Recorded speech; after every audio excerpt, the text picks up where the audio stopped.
Nós estivemos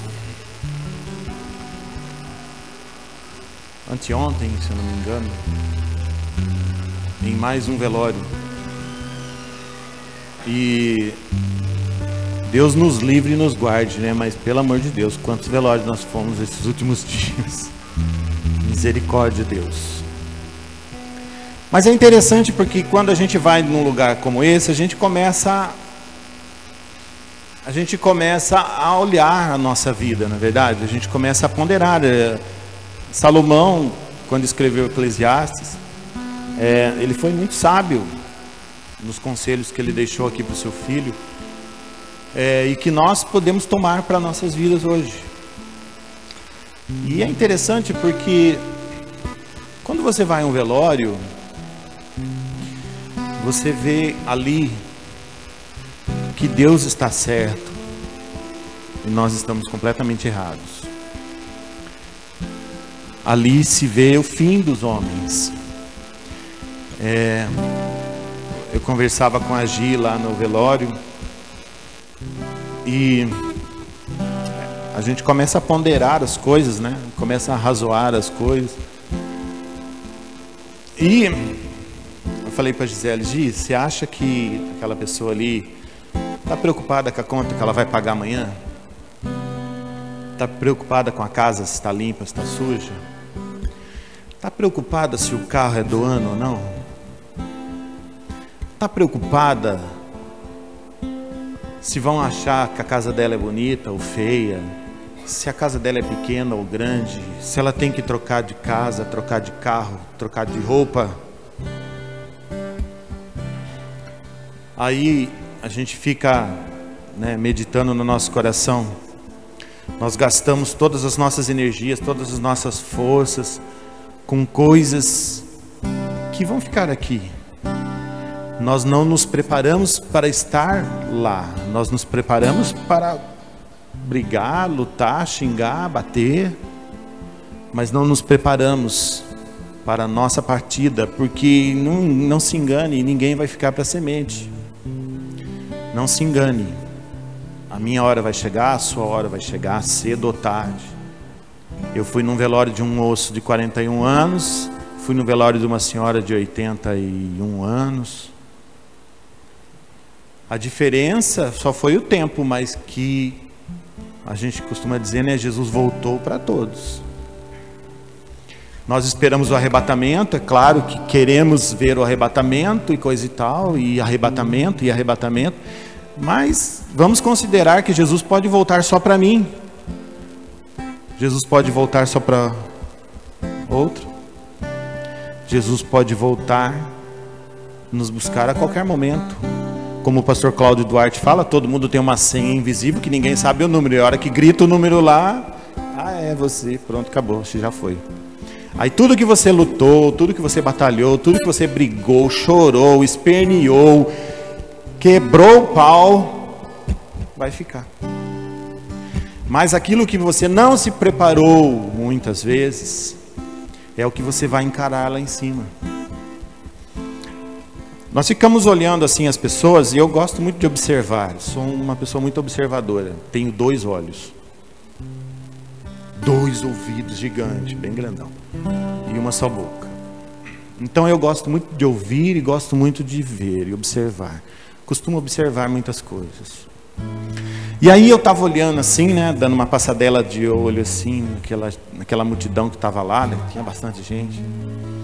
E você via assim, muita gente dando risada, conversando, papapá, querendo sair logo dali para ir não sei aonde. Eu vou sair daqui, vou passar no shopping, eu vou sair daqui, vou comer um lanche gigante porque eu estou morrendo de fome. Não, eu vou sair daqui, vou comprar uma roupa porque hoje à noite tenho não sei o quê. E assim vai. Todo mundo tocando a sua vida. Mas muitos poucos pensando assim, puxa vida, né? E se eu partir hoje? O Evangelho de Mateus diz assim, né? Um homem se preparou para viver muito bem, estendeu seus celeiros e aumentou toda a sua produção, e disse assim: regala-te, alma, porque tens bastante bastante em depósito. Aí a palavra de Deus diz assim: louco, louco, essa noite te pedirão a tua alma. Ó, Deus, agora eu sofri tanto, corri tanto, briguei tanto, lutei tanto, fiquei tantas noites sem dormir, levantei muito cedo, fui dormir muito tarde. Para quê? Então, queridos, eu fiquei meditando algumas coisas. Gosto desse livro Eclesiastes. Se você puder, lê ele 1 milhão de vezes pelo menos. Tem muitos conselhos bons aqui. Algumas palavras preciosas aqui que eu quero deixar para vocês. Em Eclesiastes 3:2 diz assim: há tempo, tudo tem o seu tempo determinado, e há tempo para todo propósito debaixo do céu. Ai, meu Deus. Tudo tem o seu tempo determinado. E se você for cruzar com o Salmo 139, que nós vocês já cansaram de ouvir eu falar desse Salmo 139, você vai ver que aqui está falando a mesma coisa. Tudo tem o seu tempo determinado. Então quer dizer que a gente não consegue adiantar nada? Não, não consegue. Não consegue. Tudo tem o seu tempo determinado. Há tempo de nascer e tempo de morrer. Tempo de plantar e tempo de arrancar o que se plantou. Tempo de matar, tempo de curar, tempo de derrubar e tempo de edificar. Tempo de chorar, tempo de rir, tempo de prantear, tempo de saltar de alegria. Tempo de espalhar pedras, tempo de juntar pedras. Tempo de abraçar e tempo de afastar-se de abraçar. Tempo de buscar, tempo de perder. Tempo de guardar e tempo de lançar fora. Tempo de rasgar e tempo de coser. Tempo de estar calado e tempo de falar. Tempo de amar, tempo de aborrecer. Tempo de guerra e tempo de paz. Aí todo mundo lê até aqui e esquece um pouquinho, né? Mas você continua a leitura. Que proveito tem trabalhar naquilo de que se afadiga? Viu o trabalho que Deus impôs aos filhos dos homens para com eles afligir. Tudo fez Deus formoso no seu devido tempo. Também pôs a eternidade no coração do homem, sem que esse possa descobrir as obras que Deus fez, desde o princípio até o fim. E aí o versículo 15.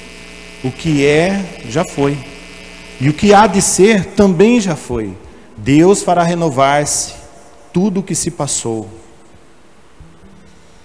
Amado,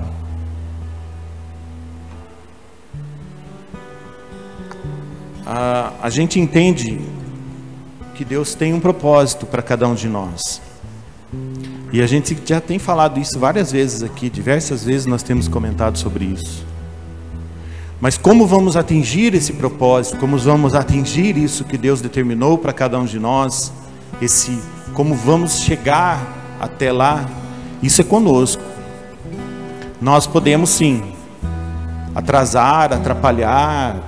Deus quer que você vá para cá, você vai para cá. A escolha é sua, você tem o direito de escolher. Mas veja bem, penere bem, pense bem.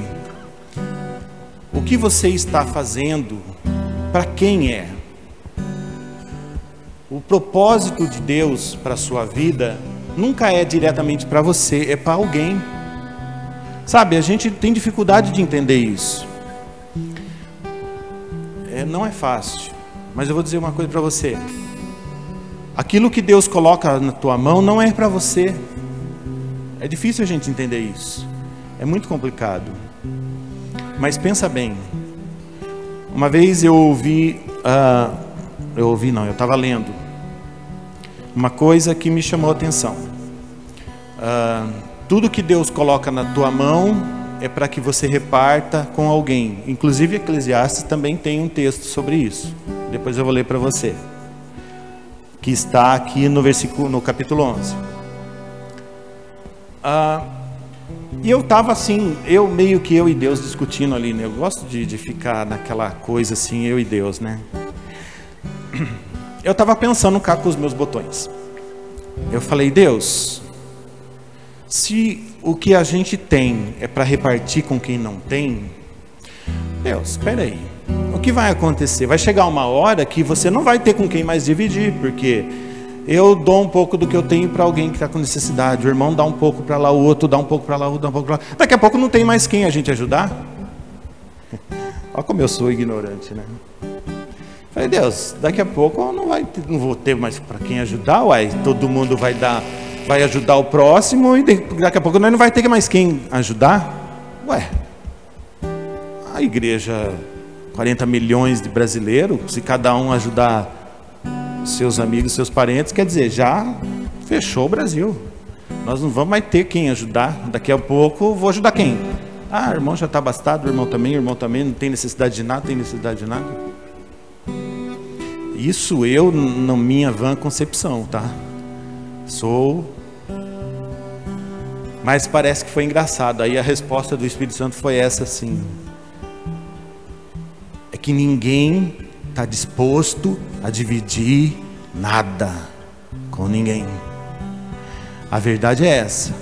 A palavra é lançada, a semente é lançada. Dia após dia você ouve isso, dia após dia você ouve isso, e o pastor prega, e aí vem outra pessoa e prega, e vem outra pessoa e prega, e vem outra pessoa e prega. O reino de Deus não é comida, não é bebida, é alegria, paz no Espírito Santo. O reino de Deus está dentro de vós. O reino de Deus não vem com visível aparência. O reino de Deus está dentro de vós. E aí, o que é o reino de Deus? Jesus falou. O que é o reino de Deus? Vai, vende tudo que você tem, dá aos pobres e me segue. E é engraçado porque ele fala assim para o jovem rico, né? Você quer ser perfeito? Quer dizer, você quer ser bom? Você quer ser alguém no reino de Deus? Então faça isso. Vai lá, vende tudo que você tem, dá aos pobres e vem e me segue. Aí pesou o negócio, ele falou, puxa vida, né? Eu devia ter ficado quietinho, porque aí pelo menos eu ia entrar no céu. Agora que eu sei disso, me lasquei, né? Não é verdade? É bem mais ou menos isso daí, né?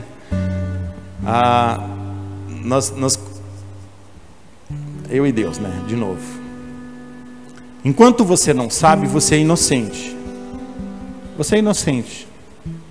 Então, beleza. Ah, tá bom, eu vou vir da igreja, eu vou dar o meu dízimo, eu vou ajudar os irmãos, eu vou não sei o que, vou entrar no reino dos céus. Amém. É isso aí, eu vou entrar no céu. Amém, é isso aí. Ah, mas e tem mais? Tem. Você quer o mais? Vai, vende tudo que você tem, dá aos pobres e me segue. Aí entra o reino de Deus. O que é o reino de Deus? O reino de Deus é quando você pega e dispõe tudo que você tem para viver para o outro. É o que a igreja não quer fazer, é o que a maioria das pessoas não querem fazer. Então eu entendi, eu falei, Deus, eu entendi.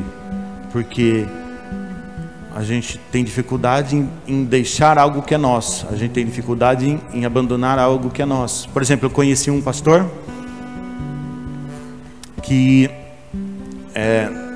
ele tinha o carro dele lá. Ele até dava carona para os irmãos ir na igreja, mas era assim, somente 4 pessoas no carro. Mas o carro tem 5 lugares. Não, eu sei, é para ir para não forçar muito o carro. A Helenice não está aqui, né? Então eu vou usar um exemplo dela. Esses dias nós estávamos passando pela rua e ela viu uma senhorinha no ponto. E aí, só que assim, eu estou dirigindo, estou prestando atenção no trânsito e ela está prestando atenção nos outros na rua. E aí, ela falou assim, amor, volta e dá carona para aquela senhora ali. Eu falei, que senhora? Aquela que está no ponto. Eu não vi. Então você volta e vamos lá. Peguei, dei a volta no carro, voltamos, paramos lá. Aí ela conversou com a senhora quer uma carona, não sei o quê. Ah, eu quero, minha filha. Pegou, pôs ela no carro, levamos lá no bairro longe e tal. E aí eu fiquei olhando para a cara dela, né? Ela falou assim, que foi? Pode ser o seu anjo. Eu falei, amém, irmã. Porque às vezes a gente tem dificuldade em entender algumas coisas. A gente acha que o meu carro é meu porque eu abasteci, eu troco o óleo, eu ponho o pneu, eu não sei o quê. Não, ele está a serviço do reino, amado. Ele está a serviço do Senhor. Você já pensou nisso? Você pode muitas vezes não gostar disso, mas às vezes Deus vai te recrutar para umas coisas malucas, até que você tenha que parar num ponto de ônibus, dar carona para uma pessoa que você nunca viu na vida, e descer do carro, ainda carregar as coisas dela no seu carro. Engraçado, né? Mas Deus, ele faz umas coisas meio loucas. Mas enfim, tudo que nós temos está a serviço do reino, está a serviço do Senhor. Em Eclesiastes 11 diz assim: lança o teu pão sobre as águas, porque depois de muitos dias o acharás. Reparte com 7 e ainda com 8, porque não sabes o mal que virá sobre a terra. Oh meu Deus! Reparte com 7 e ainda com 8, porque você não sabe o mal que vai vir sobre a terra. Mas se vai vir o mal sobre a terra, eu não vou repartir com ninguém. Não é o óbvio? Não é o que todo mundo falaria? Mas não é assim o reino de Deus. O reino de Deus é dar primeiro. Busca o reino, e as demais coisas o Senhor acrescenta. Busca o reino, e as demais coisas virão e te alcançarão. E aí você ama Deuteronômio 28, as bênçãos, as bem-aventuranças. Mas então, faça isso primeiro. Não se desvie, nem para a direita, nem para a esquerda. Permaneça fiel. A palavra é fantástica. E aí, olhando naquele velório, aquelas pessoas todas assim, a gente fica pensando: puxa vida, será que aquilo que nós estamos fazendo está fazendo a diferença para alguém? Ou aquilo que nós estamos fazendo está simplesmente sendo... Você é mais um na face da terra. Você é mais um. Você não faz falta por aquilo que você é. Isso é terrível. Nós costumamos abraçar aquelas pessoas que nós gostamos, e aquelas que a gente não gosta muito, a gente não dá muita orelha não, né? Mas nós temos que amar aqueles que não podem fazer nada por nós, e temos que dar para aqueles que não podem retribuir a nós. Esse é o reino de Deus. E assim a gente fica olhando, falando: Deus, eu acredito que a maioria das pessoas aqui não tem essa consciência, e a maioria das pessoas que estão aqui simplesmente estão vivendo suas vidas, esperando que um dia possam ser elas ali no lugar daquela que está ali. As pessoas vivem, querem deixar os bens para os filhos, para os netos, e deixa que eles briguem lá no cartório, né, na justiça, né? Mas o nosso legado não é bens que se possa comprar, são coisas que você dá e que não tem preço, que não tem o que se possa comprar, o que se possa pagar. O nosso legado não são coisas de valor, mas são lições que têm um valor tremendo que ninguém pode comprar. Então, às vezes, assim, conhecendo algumas pessoas que a gente conhece ali, às vezes é melhor você não deixar bens, mas deixar um bem que não tem preço, que não se pode pagar. Meu querido, é comum a gente se afligir por causa do trabalho, por causa das coisas do mundo, e a própria palavra fala isso. Deus deixou o trabalho para afligir o homem, porque o homem tem que entender que ele tem que comer, beber e vestir. Isso Deus deixou para nós. O que nos aflige, na verdade, é o que vai além disso. Eu tenho uma casa, eu quero uma maior. Eu tenho um carro, eu quero melhor. Eu tenho uma lancha, eu quero uma maior. Eu tenho um iate, eu quero maior. Eu tenho uma fazenda, eu quero 2. Eu tenho uma chacrinha, eu quero um sítio. Depois eu quero uma fazenda, depois eu quero meia limeira, depois eu quero... Sabe, o homem, ele é assim, ele é por si só, ele quer mais, ele se aflige. E a própria palavra fala, né, que é aflição. É aflição. Então, o conselho do sábio, do pregador, do Eclesiastes, de Salomão, é: Eu vou ler para você, porque assim a gente fala, mas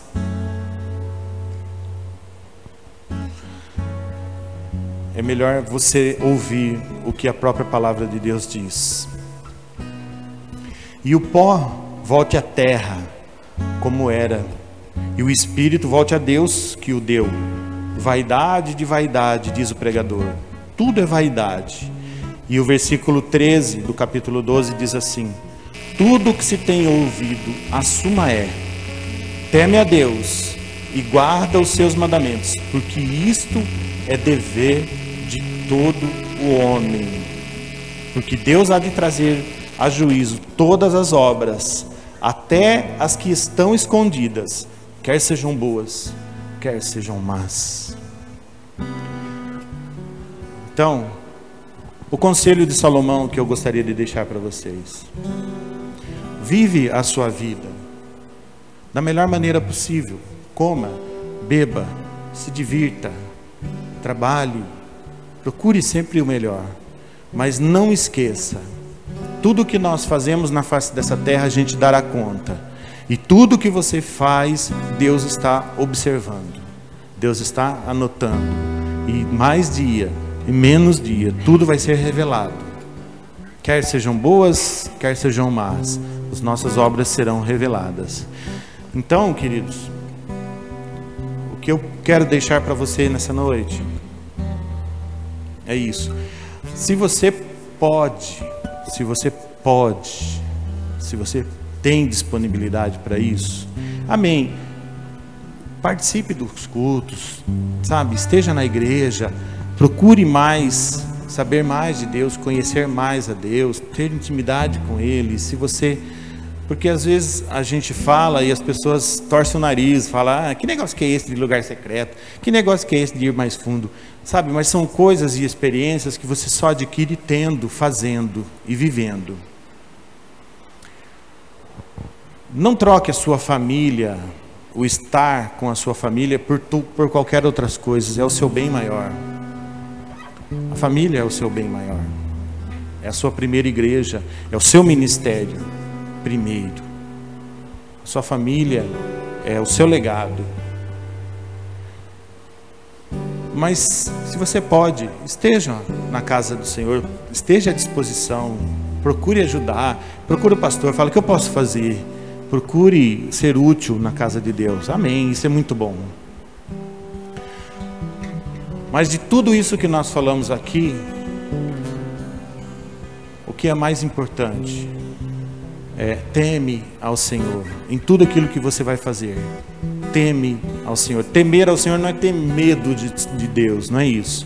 Mas temer ao Senhor é saber que Ele é santo, maravilhoso, todo-poderoso, e que está olhando todas as nossas obras, todas elas estão diante dEle. A palavra fala que lá em Apocalipse que diante de Deus nós estamos nus e patentes, quer dizer, não tem nada que nos oculte aos olhos de Deus. Deus vê tudo, sabe tudo. Mas entenda que Deus não está olhando para você só porque Ele quer te julgar. Não, Ele está olhando para você porque Ele te ama. E Ele quer te conduzir a um caminho melhor. Olhando aquelas pessoas lá naquele velório, olhando toda aquela situação, aquele choro, e aquelas pessoas realmente tristes, a gente entende que o nosso fim, né, para muitos pode ser doloroso, outros vão estar lá conversando, dando risada, sei lá, mas o que nós estamos deixando e o que nós vamos levar conosco, isso é o que importa. O que importa não é o que você vai deixar, os bens que você vai deixar, isso não importa. Importa é quem você foi. E as pessoas vão se lembrar: puxa vida, aquela pessoa, nossa, como eu tenho ela como um exemplo na minha vida. Agora o duro é quando as pessoas morrem e falam assim: já foi tarde, né? Foi tarde. Graças a Deus que já foi. Deus do céu, né? Misericórdia de Deus. Mas fica com essa palavra, irmão. Fica com essa palavra. Tudo que nós fazemos nessa vida, tudo que nós somos, tudo que nós plantamos, nós vamos colher. O Senhor é quem vai nos dar a paga dos atos que fizemos, das coisas certas que fizemos, do bem que fizemos, né? Tudo isso é o Senhor quem reconhece. Entenda que o mal não é Ele que retribui. O mal nós colhemos porque o mal vem por consequência, mas as bênçãos vêm dele, porque Ele não dá mal para ninguém, é claro. Deus só traz as bênçãos a cada um de nós. Mas fica com essa palavra, meu amado, fica com essa palavra, que o Senhor possa nessa noite estar falando ao seu coração, que o Senhor possa nessa noite estar, liberando algumas coisas na sua vida, que o Senhor possa estar liberando muitas coisas assim em você, que às vezes você luta tanto, briga tanto, se esforça tanto por coisas que você não vai poder carregar. E aí você acaba abandonando coisas que você deveria ter cuidado mais, coisas que você deveria ter lidado mais, que você vai carregar consigo mesmo. Amém? Glória a Deus. Inclina a tua cabeça, fecha os seus olhos. Papai Santo, Papai querido, nessa noite, Senhor, nós queremos colocar o nosso coração à tua disposição, Senhor. Que o Senhor possa sondar o nosso coração, sondar aquilo que está dentro de cada um de nós, aquilo que nós carregamos, aquilo que nós cultivamos, aquilo que nós tanto almejamos, Senhor. E muitas vezes não é aquilo que o Senhor quer para nós, muitas vezes não é aquilo que o Senhor tem para nós. Papai, que o Senhor possa nessa noite estar alinhando o nosso coração na tua vontade, no teu propósito, alinhando o nosso coração no teu querer. Que nós possamos, Senhor, deixar aquilo que não lhe agrada, deixar aquilo que não foi o Senhor quem determinou para nós, deixar aquilo que não foi o Senhor que planejou para nós, e que nós possamos estar abraçando e correndo atrás daquilo que o Senhor tem e daquilo que o Senhor quer para cada um de nós. Paizinho, que o Senhor venha abrir o nosso entendimento, abrir os nossos olhos espirituais, abrir os nossos ouvidos espirituais, para que nós possamos ver, compreender, ouvir e entender aquilo que o Senhor quer de cada um de nós, aquilo que o Senhor planejou para cada um de nós, aquilo que o Senhor preparou para cada um de nós. Senhor, em nome de Jesus, toma o nosso coração, papai, toma a nossa vida. Queremos ser vasos em tuas mãos, queremos ser instrumentos em tuas mãos. Faz aquilo que o Senhor bem quer, faz aquilo que o Senhor planejou, não aquilo que nós queremos, mas aquilo que o Senhor planejou para cada um de nós, que é infinitamente melhor do que aquilo que nós possamos querer. É infinitamente melhor os teus planos, os teus caminhos, os teus projetos. Nós queremos andar nos teus propósitos, papai. Queremos andar nos teus caminhos, queremos andar nos teus planos, em nome de Jesus, em nome de Jesus. Amém, amém.